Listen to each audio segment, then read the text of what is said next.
Well, welcome, Doug and Debbie Neubrand. I'm so excited to have you on this show today. So, Debbie, you've had quite a journey. I mean, tell me a little bit about what's been going on. Well, it's going on it's over a year now. So September was when I had my major surgery to remove a brain tumor, and they were successful in doing that. But we were hoping to find ways of, helping me heal and be healthier. And a friend of ours directed us to you. And we ended up at your clinic. Everyone was so friendly and loving, and I just felt very comfortable there. And we started a program with you, supplements, IVs. It was, I think, was it 3 months of that type of treatment? Yeah, so we did a 2-week intensive, where you're there pretty much all day long, and then did the follow up, for a couple of months after, where you're doing it, 2 weeks on, 1 week off. So let's go back even further. So you were let's go back to even to the point when you're starting to experience symptoms and you were wondering what it was and how you were kind of the journey, how you figured out what was going on and symptom wise, what you were dealing with. It was in August, I went back to work and I was feeling kind of funny, I went to my computer in my classroom. And from that point on, I just remember ending up in the nurse's office. What happened is I had a seizure. And the nurse didn't realize I had a seizure. So she sent me home thinking I just had a headache. And when I got home, Doug ended up taking me to the ER. And at that point, they did, did they do a CAT scan? They did a CAT scan and an MRI. But before that, really, your first symptoms were she had some numbness in her left hand. And that was probably 2 weeks or so prior to the seizure. And that was really the very first thing she noticed when she was driving, that she couldn't feel her left hand and wrist very well. And we just thought, well, maybe she's got some carpal tunnel syndrome. And we even went to the doctor, and that's kind of what they diagnosed it as. You probably have a little carpal tunnel syndrome.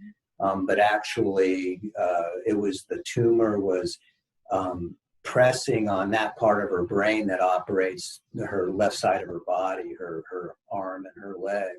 And so as it was growing, it was impinging on, and it started with just her hand, and then it went to her arm, and then it went to her leg. And that happened after she had her seizure. And then within, I would say, a week, maybe 2 weeks at the very most, she went from having just a little bit of numbness in that hand to barely even being able to walk, because it had impinged so much in that area of her brain that it just stopped her from being able to walk or use her left hand or anything. And she wasn't even really aware of the left side of her body. I mean, she would walk into a doorway and hit the door with her shoulder because there was no spatial awareness that her shoulder was about to hit that door frame. And that she'd already been diagnosed at that point with the cancer. And so they went in initially, they were going to do a biopsy and see exactly what we were dealing with. But when they got in and saw how rapidly it had advanced, they just said, we're just going to take it all out as much as we can right now. And so that's kind of how the whole thing got started. That was all in September. So we started in the middle of August, and by September 9th, she was having surgery. So it was a pretty rapid progression as far as the onset of the whole thing. I honestly, it went so fast, I don't even remember the details of what happened. No. Going on at that time. And so that's September of 2019. 19, yes. Okay. So they did the surgery, and what other therapies did they recommend? Well, from there we started going into radiation and chemotherapy. Okay. And that was all. That was the only things that they had to offer. And that's what, and we just felt like there should be something more that we could do. And Doug was talking to a friend of his that his wife had gone to your clinic, and he said, have you ever thought about going to the Karlfeldt Center? And they got into a discussion, and Doug started doing a lot of research on different supplements and things like that. And I can't remember which one it was, but one of the supplements it wasn't a supplement, it was DCA. Oh, it was DCA. Yeah. Required that I have an IV. Mm-hmm. And we were just looking around for somebody who might be able to do it. And our friends, he was familiar with you, and he actually contacted you and said, hey, do you know where we might be able to, help direct our friend? And you told him, oh no, we do all that right here. So yeah, he called me back and gave me that information, and we had an appointment and started in shortly thereafter. It didn't take very long for us to get started. So how far along were you kind of chemo treatment wise and radiation wise when you came to my clinic?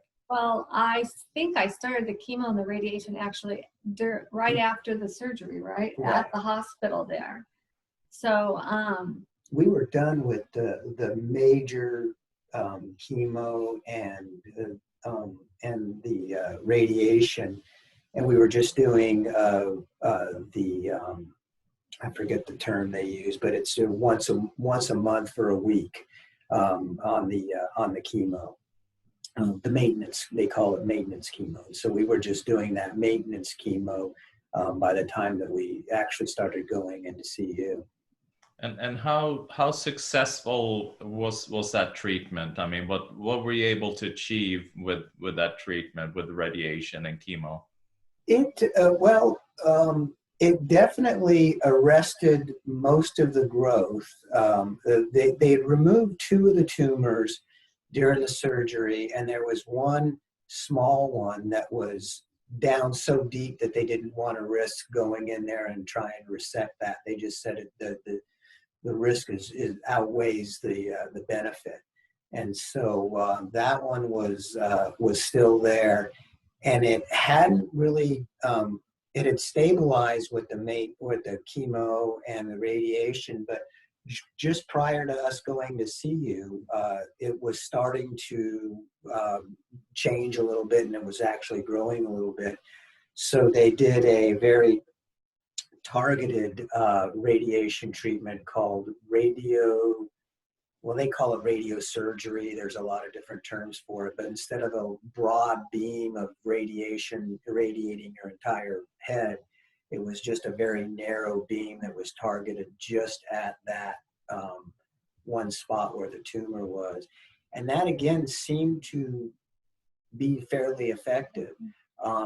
But we felt like that was the perfect time to start in on these other things, while that was all kind of suppressed. Right after that. Right. We're just trying to beat it up as much as we could with as many different things as we could. And so that's why we started, right after that, we started all the IV treatments and everything else. And you felt that was good timing for, because I was in a good place, I think. Mm-hmm. Yeah, exactly. And how, after all those therapies, I mean, were you able to kind of feel your arm? Were you able to pick things up? Were you able, I prior to coming to me, but before Yeah, it wasn't so much the cancer itself that was the problem with the mobility, which was very severely limited when we first went in to see you. I don't know if you remember, but she could barely get around. We may have even still, I don't think you were in a wheelchair at that point, but she was still using a cane and everything else.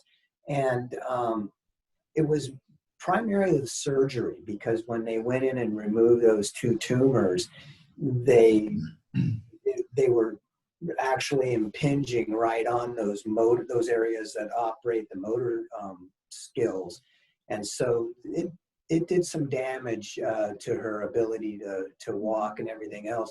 We had her in a wheelchair for probably a month or so after the surgery.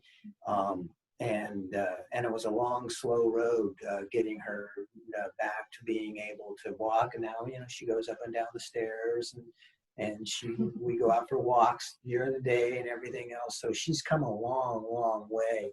As a matter of fact, it's almost hard to remember just how bad it was when she first got out of the hospital. But again, I think it was more the surgery than it was necessarily just the cancer itself.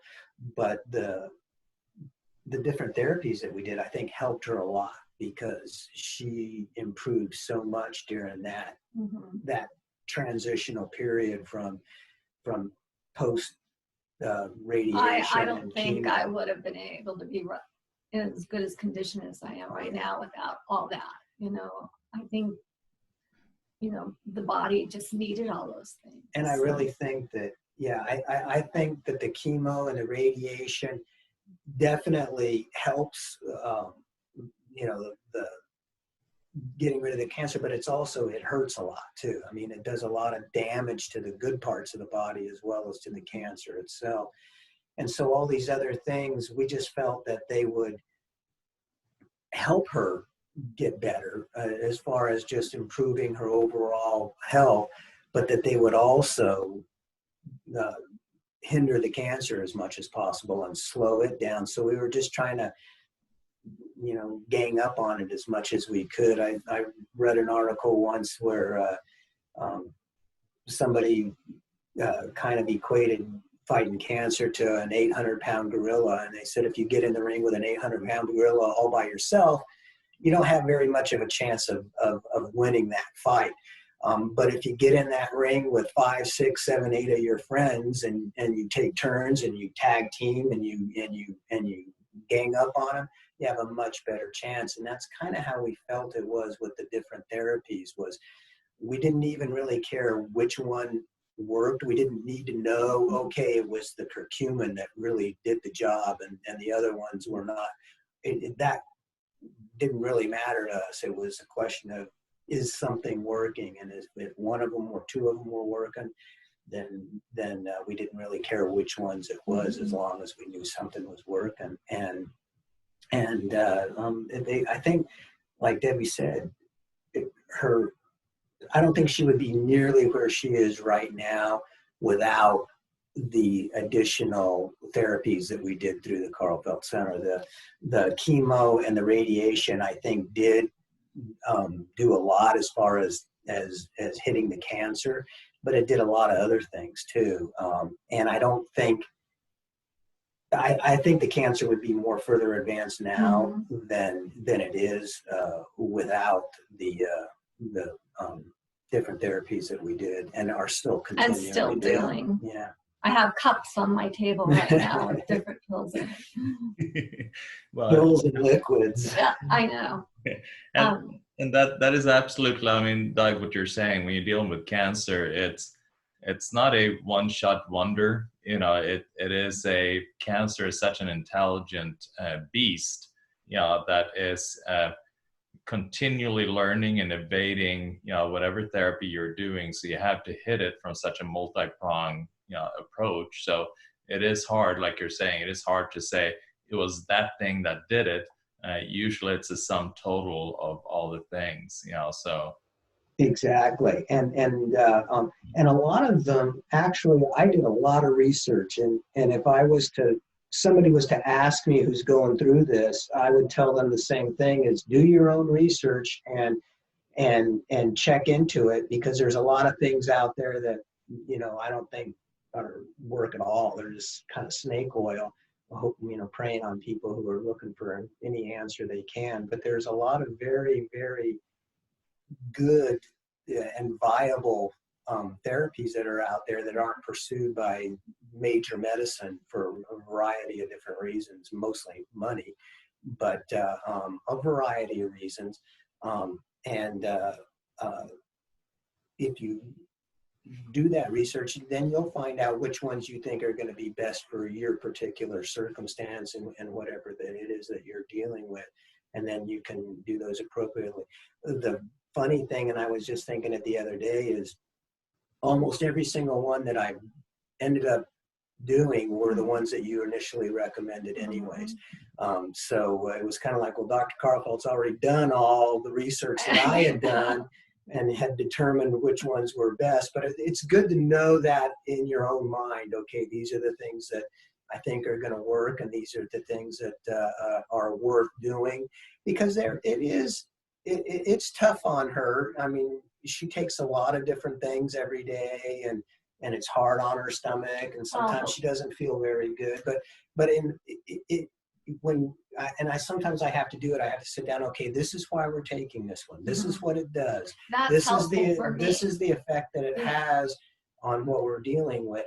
And then she says, "Oh, you know what? I can take that. I can take that." And we do that with each one. And then some of them we determined, you know, this is something that we could do without. That it's not. We don't feel that it's working for her, and so we'll bypass that one and we'll do something else instead. Now, which one is it that tastes? Oh, the artemisinin. Yeah. I can't pronounce it.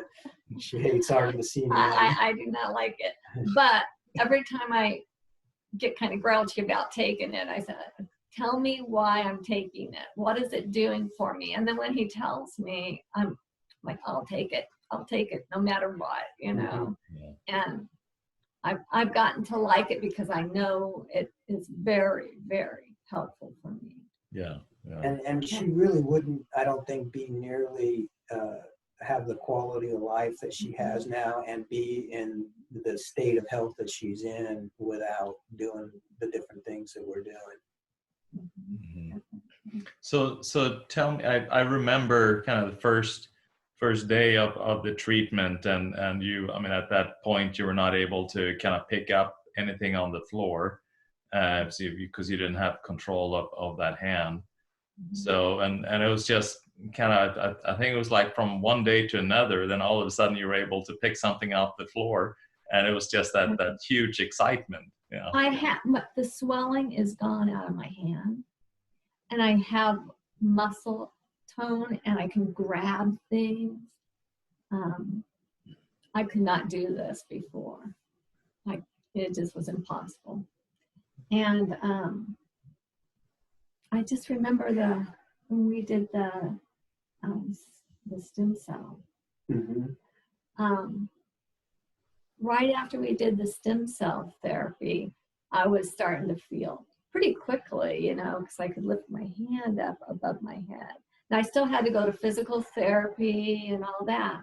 And that was very helpful. But I just remember right after that, I was able to do this, and I wasn't able to do that before. And I was so happy. I was very excited because it'd been a long time. And that was one of my most worrisome things, is being able to use this arm again. So tell me a little bit of your kind of recollection of everything that took place at the center, the kind of therapies that you got, and how you felt during it, and what your experience was, you know, feeling nauseous, feeling fatigue, feeling energy, I mean, what was your kind of, what do you remember?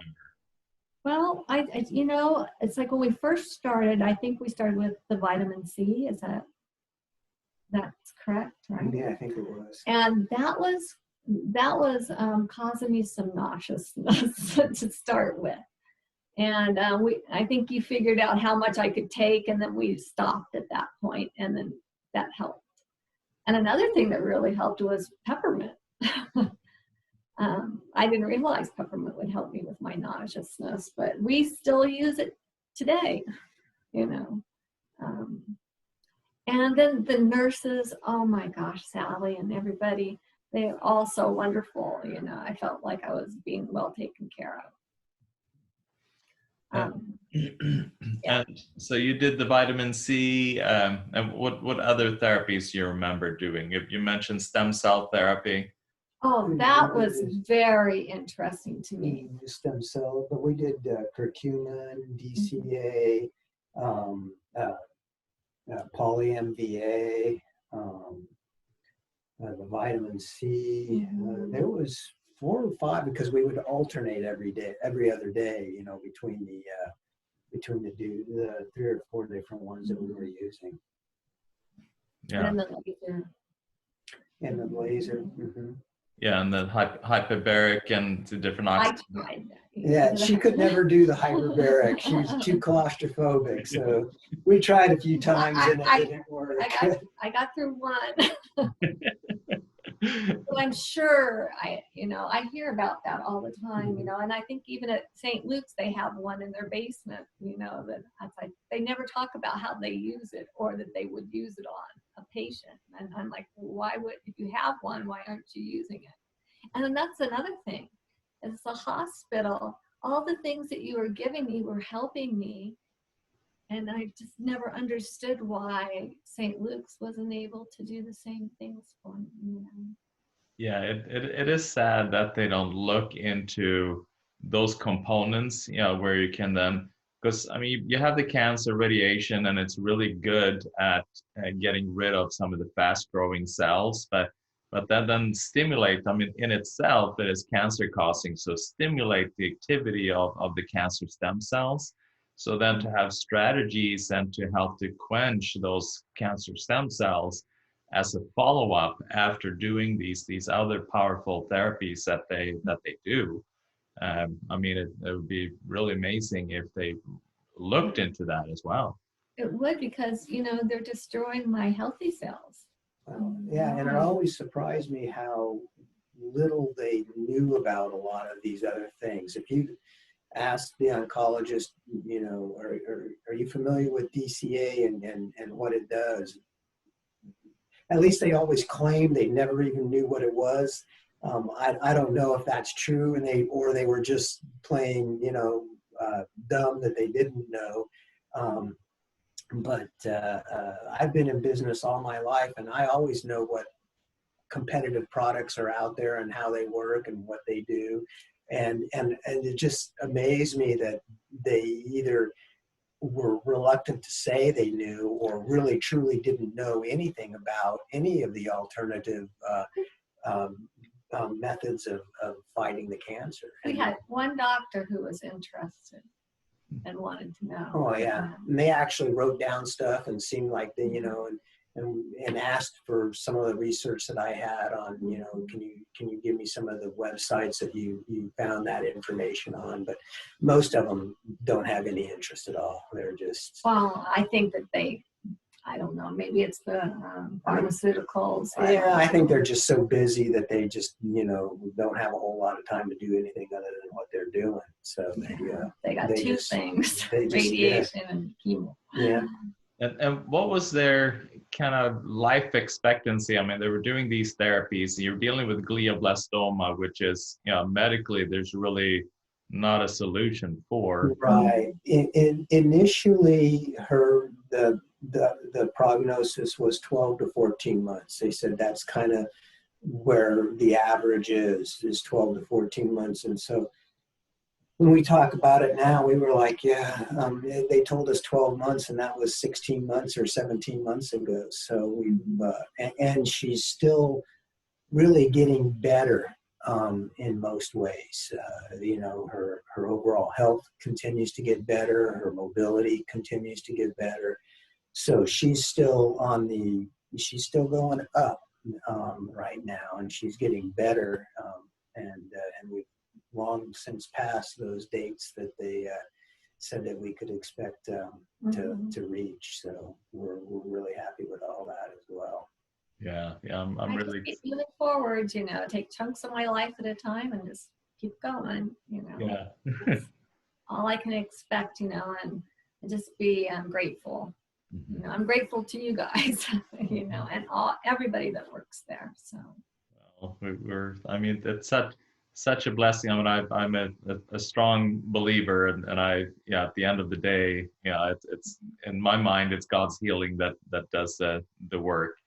And we just need to find the tools that He's given us, the opportunities that He's that we have in front of us, and utilize those gifts. And we, from my mind, using natural remedies, because obviously cancer is not something that is normal. It is dysfunctional cells.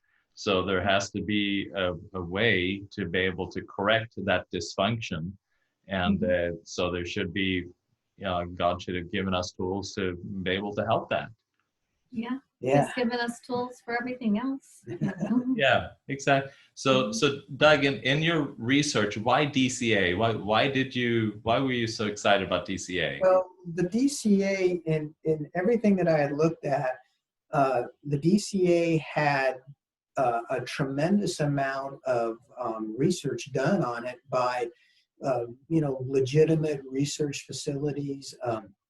I really try to stick with like National Institute of Health and cancer.org, those kind of websites that are not trying to sell something, but are just more educational and research oriented and things like that. And there was a tremendous amount of information, particularly on DCA, and they had been using it for years in the efforts with cancer. And it had shown a lot of success in a lot of the things that they had done. And it just seemed to be, of everything that I had researched, the one that had the highest success rate. And so that was what had interested me initially about DCA, and the fact that it wasn't something that was just unavailable. You read about some of the researches that they're doing, and they're doing some amazing things at the research level, but you just don't have access to any of that. You can't, unless you're in that particular program, you don't have access to it. And even if you get into that program, you have to stop everything else you're doing, which may be saving your life right now, hoping that this other one does everything they think it's going to do, but not knowing, because that's why they're doing the research, is to find out if it's effective or not. So that's what attracted me to the DCA, was just that it seemed to be very well researched and documented and successful. They had a lot of success with it. Yeah, you were pretty excited about it. But we just didn't know how to implement and it. Then and then once we started talking to you about the DCA, which is what we originally went in for, and then we started hearing about the curcumin and the one that we had done also with the you were asking about the IV, was the Indocene Green, I think it's called. And we learned later about a lot of those different things through you, and I did the same thing. I did the research on those, and those, they have been using those, and a lot of them have been used for quite a while with quite a degree of success. But again, there are things that the medical industry and the pharmaceutical industry can't make money on because they're orphan drugs. They've been around for decades. And they're just now realizing, hey, they're very effective at fighting cancer or something else, but they can't make money at it. And I don't even really begrudge them. I know a lot of people who think they're evil, but if you can't make money at something, how do you spend millions of dollars, researching something that you're not going to get any benefit out of monetarily? And they are a business, so I kind of get that. But it's a shame that somewhere along the line, somebody, and people like you are the only ones who are, going ahead and utilizing those resources. Yeah, and that's I mean, you make a very valid point. People they need to recognize that hospitals and doctors and all these, I mean, these are businesses, they have shareholders, and Exactly. they are there to make money. So you have to respect that it's a business. It's not a charitable organization, you know, so they need to be able to, you know, they want to look at whatever makes the most amount of money, and you know, if it has the health benefits as well, then that'd be great. But if you can't combine the two, then that's not a viable option to drive business wise. Exactly. Yeah. Maybe So, they'll get there someday. Or somebody, or more charitable or government organizations, or somebody else will get involved in some of that. But yeah, it's money is always there. You gotta always. You gotta pay your employees. You gotta buy the equipment. But it is nice to know that there are things out there, and they're finding new things all the time. I mean, and it's amazing that a lot of them have been around for a long time. And now they're just realizing that, hey, you know, we can repurpose it to do other things other than what it was originally intended for. So, and it's amazing that some of them are very cost effective. They don't. Some supplements are relatively. Relative is a relative term. You know, they're relatively expensive, but if you compare that to $1,500 for 5 pills of chemo when we're doing maintenance chemo, and 5 pills is $1,500. The supplements then are very, very inexpensive, and so relative to the price of the traditional medicines, they are. But there's a lot of them. You know, we use the LDN, and we use metformin, and we use some of the others that have been traditionally used for other things, and they cost us, I think the metformin is $1.25 for a month or something. I mean, they're nothing. If it's something that the insurance companies are accepting as, okay, this is something that we will cover, they're very inexpensive. So they kind of offset each other as far as some of them being more and some of them being less. But it really, relatively speaking, it's not a whole lot of money. And you brought up another interesting thing. So here you're using some pharmaceutical drugs, like metformin obviously is for blood sugar regulation, and LDN is used for other type of therapies.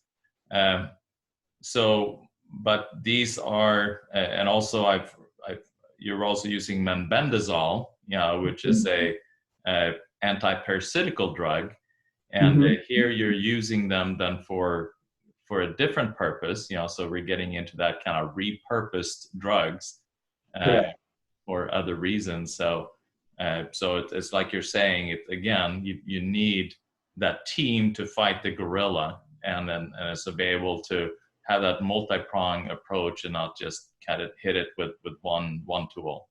Right, and you kind of, you know, you can alternate and you can pulse, and there's different things like, you know, and that's where somebody like you becomes so important to the overall program, is that you've had the experience. So, you know, okay, LDN, you don't want to take LDN every day, you know, of the week. You want to take that for a few days and then give yourself a break, and that reduces the side effects. And Debi has very, very few side effects, from, amazingly, considering the number of different things that she takes. Her upset tummy is about the worst of the side effects that she really has, and even that has gotten much, much better as we've gone on. And I think she's just gotten used to a lot of these different medications, and now they don't have the negative effects. But you know, the menbendazole is the same way. I think we take that 3 days a week, and then you stay off it for 4 days, and then back on it for 3 days.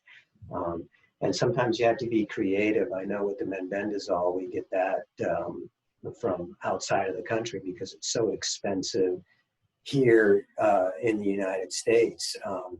and that's part of the research too, is you just have to, okay, if I can't do this, then how can I do it? And you just have to research a little bit to find out ways of getting something. I think if you go to Walgreens website, the mebendazole, I think, was $400 a pill in the U.S. And we get it through a Canadian pharmacy. I think I get 150 for $55. And you have to be careful how you're doing that. We weeded through a lot of questionable pharmacies before we found one that we're comfortable with and does what it says it's going to do and provides the proper medications and everything. So you just, again, it's just part of the research process and finding things. Just because you hit a wall doesn't necessarily mean you just stop and don't pursue. You just have to find workarounds and things like that. So I would always tell people that, is where there's a will, there's usually a way. You just have to figure it out. Mm-hmm. Any kind of last tips or suggestions for somebody that kind of starting your journey, that things that you wish you would have known when you started?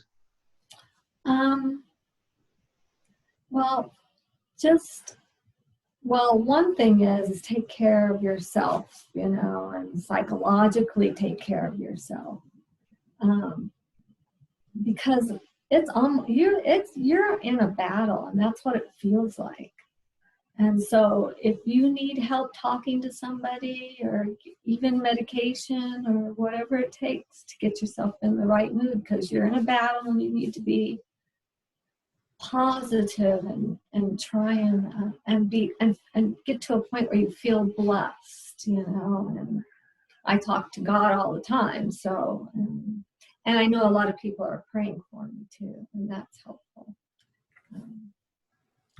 And another thing is this coronavirus thing is just a whole other thing. First of all, you're dealing with cancer, and then you're worried about the coronavirus, so you do feel isolated. So do a lot of texting to your friends and just try and stay connected to people you care about and you love, and show them you love them every single day. Every day. And it is important to have somebody who can advocate for you. Because my perspective is a lot different than Debi's on the whole journey and how we do things. And when you're in her position and you're really battling for your life, I mean, you're like she said, it's a battle, and it's a battle for your life. And so it's hard to, all the minutia and all the little things that have to be dealt with. I don't know how somebody who is by themselves can do it, because it's overwhelming for the two of us sometimes. So I can really imagine that it's overwhelming if somebody is doing it by themselves. So it's important to find some support, whether it's a support group or whether it's a family member or a friend or multiple people. In Debi's case, I do most of it, and I've been fortunate that I've been able to arrange my work schedule and do some other, other things that made it possible to spend a lot of time with her and helping her. But it's important to have a support group of people who can help you, just with the little stuff, buying some groceries or doing some of the chores that need to be taken care of. And there's a lot of organizations out there that will help you with that.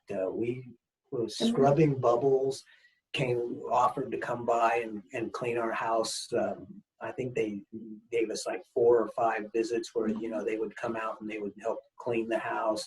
And there's lots of other different things too that people can access. But it's important to have somebody who can advocate for you and say, because you're tired and you are battling, And so it's easy to just say, well, they told me no, you know, and you just don't have the energy to do any more about it. But give somebody else that responsibility to go in there and fight for you and say, hey, no, we're not taking no for an answer. You know, what can we do? How do we do it? What do we have to do? And to do the research and other things and find people like you and whatnot. So that's, from my perspective, that's kind of what you need. And her perspective is quite a bit different because we're in different places in the whole battle. Well, I just knew when I walked into your clinic, you know, and I love the saying you have painted on the back of the wall. And that is what I'm like, this is the place I need to be, you know. And then, of course, all your staff members, you know, I always felt very, well, with the coronavirus, it's like that was the people I got to visit, you know.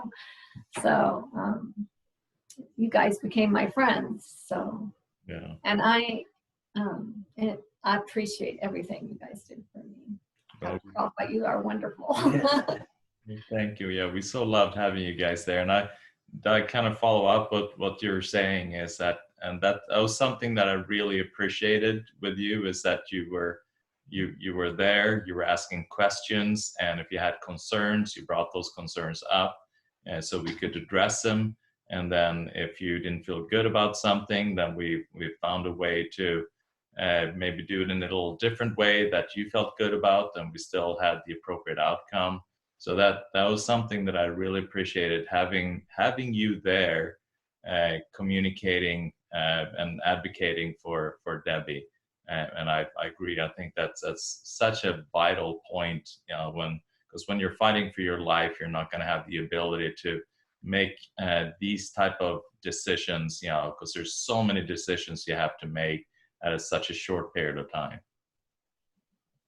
Yeah, and again, we're just very happy with where we're at right now as far as her progress and how well she feels and how well she does. And there's ups and downs, but there's mostly ups, and we're excited to just keep on keeping on. You know, just gonna take it a day at a time. But so far, it's been good. And is there a last PET scan or something like that that's been done to? Well, the last one was a couple of months ago, and we've been really super stable. There's been no change, and this last one had a very, very slight change. And one of the doctors said, well, I'm not even concerned with it. It's so minute, and but it's just there. It's something that it grew by like 0.01 centimeters or something like that. So lots of, and they said there's lots of things that can cause those effects on the MRI. So by and large, she's still doing very, very well. And we'll go in for another one here shortly, and we'll get a little bit better idea. But we have a new oncologist who is much younger, and I told Debbie the first time we saw him, he looks like he's 16 years old, but he is very intelligent and very well educated. He went to, I think, Duke, or did his training at Duke, and at the one of the big cancer centers in Texas. And so he's got quite a bit of knowledge and a lot of contacts. He's already put us in touch with Duke University on a study that they were doing. We didn't quite meet the criteria for that particular one, but so there's lots of things that are going on that, and again, it's just things that we are going to continue to pursue, and it's kind of a lifelong battle. Yeah, literally. Yeah, it's I mean, cancer. A lot of people they do the treatment, and then you have the regression, and they think, oh, I'm in remission, I'm cancer free, but not recognizing that cancer is actually a chronic disease. It's something that you continually have to deal with, in some fashion. So you can't kind of let off the gas pedal. And for you, Debbie, to you be stable with something so fatal, I mean, fatal form of cancer, that's amazing. Yeah. And that's sometimes that's what you always hope for, you know, some miracle of everything is gone and gee whiz, we don't know why, but you know, it's wonderful. But the reality is that we're very happy with stability, you know, and just and being able to live a productive life and everything else. And so that's kind of where we're at right now. That's exciting. Well, Doug and Debbie, it was such a pleasure to have you on the show. Yeah, it was real. Thank you so much for sharing your journey, because I know this kind of information is just invaluable for people that are starting this journey and try to figure things out. So thank you so much. Well, thank you, Dr. Karlfeldt. Thanks for everything you've always done. It's always my honor, my pleasure. Okay.